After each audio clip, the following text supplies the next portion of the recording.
For generations, one belief has been treated as unquestionable truth. Buy a home, and you've made it. It's stability, security. The cornerstone of the middle-class dream in premium countries. But what if the house you're proud to own quietly owns you back? Ethan thought he had done everything right.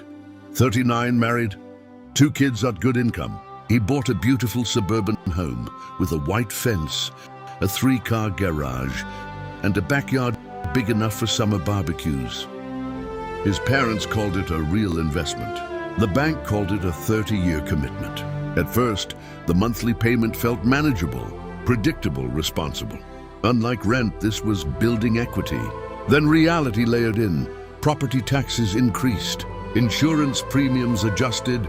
Maintenance, heating bills surged each winter. It never stopped. The roof needed repairs. The water heater failed. The lawn demanded constant upkeep. None of these costs built equity. They simply preserved the illusion of it.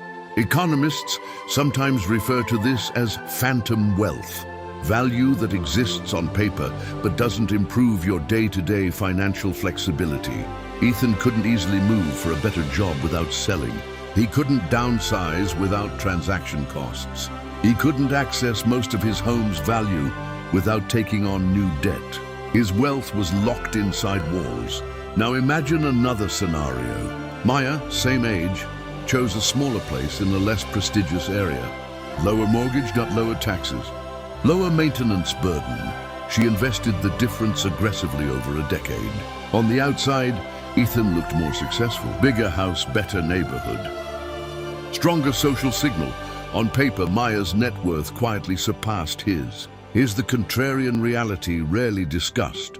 A primary residence is first a consumption expense, then an investment, not the other way around. Yes, property values can rise, but so do the costs required to hold that property.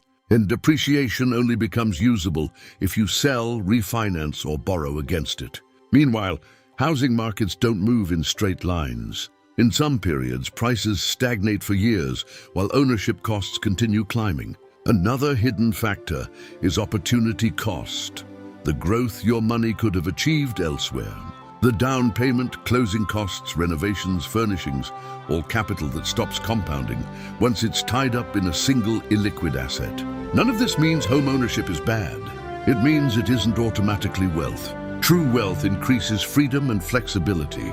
It reduces dependency on future income. If losing your job would immediately put your home at risk, that asset isn't purely security, it's leverage. And leverage cuts both ways. Ethan eventually realized something unsettling.